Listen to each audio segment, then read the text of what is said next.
Hi hello ನಮಸ್ಕಾರ ಎಲ್ಲ ರೈತ ಬಾಂಧವರಿಗೆ ಹೇಳೋದೇನಪ್ಪ ಅಂತಂದ್ರೆ ಇದು ನೋಡ್ರಪ್ಪ ಕೈಯಲ್ಲಿ ಕಾಣಿಸೋದು ಇದು ಕ್ವಾಯ ಅಂತಾರೆ. ಇದಕ್ಕೆ ಕ್ವಾಯ ಸತ್ತು ಕಾರಣ ಏನಪ್ಪ ಅಂತಂದ್ರೆ ಅತಿ ಥಂಡಿಗಾಗಿ ಇದು ಸತ್ತದೈತಿ ವಿಷಯ. ಯಾಕಪ್ಪ ಅಂದ್ರೆ ಥಂಡಿ ಭಾಳಷ್ಟು ಥಂಡಿ ಬಿಟ್ಟ ಬಳಿಕ ಏನಾಗ್ತಂದ್ರೆ ಅದ್ರೊಳಗಿರೋ ರಕ್ತ ಇದರ ಅರ್ಥ ಏನು, ರಕ್ತದು ಥಂಡಿ ಗಟ್ಟಿ ಆಯ್ತಪ್ಪ ಅಂದ್ರೆ ಅದಕ್ಕೆ ಏನು ಬ್ರೈನ್ ಸ್ಟ್ರೋಕ್ ರೀ ಅಥವಾ ಅಟ್ಯಾಕ್ ಬಂದದು ಸಾಯ್ತಾವು.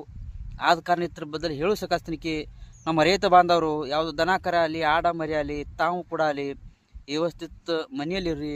ವ್ಯವಸ್ಥಿತ ಅವಕಾರ ಯಾವ ಆಡ ಮರಿ ಆಗಲಿ ಅವಕ್ಕದ್ರ ಮತ್ತು ಇತ್ತೊಳಗೆ ವ್ಯವಸ್ಥಿತ ಥಂಡಿ ಹತ್ತು ಬಿಡೋದನ್ನ ಹಂಗೆ ಕಟ್ಟಿ ಹಾಕ್ರಿ. ಮತ್ತು ಹೇಳೋದೇನಪ್ಪ ಅಂತಂದ್ರೆ ಮತ್ತು ವಿಷಯ ಇದು ಥಂಡಿ 16ನೇ ತಾರೀಕು ತನಕ ದಿನಕ್ಕೊಂದು ಪಾಯಿಂಟ್ ಹೆಚ್ಚು ಹಾಕುತ್ತ ಹೋಗೋದು. ಬಟ್ ಮತ್ತು ಮುಂದೆ 17 ತಾರೀಕು ಹಿಡ್ಕೊಂಡು ಬಂದು ಲೆವೆಲ್ದಾಗ ಉಳಿದೈತಿ. ಒಮ್ಮೆ ಥಂಡಿ ಕಮ್ಮಿ ಆಗಂಗಿಲ್ಲ. ಇದು ಫೆಬ್ರವರಿ ಎಂಟು ತನಕ ಥಂಡಿ ಇರೋದೈತಿ. ಮತ್ತು ಹೇಳೋದಪ್ಪ ಅಂದ್ರೆ ಯಾರು ಗೋಧಿ ಹಾಕೋರು ಗೋಧಿ ಹಾಕ್ರಿ. ಇಂಥ ಕೆಟ್ಟ ಕಡಕ್ ಥಂಡಿ ಅದ.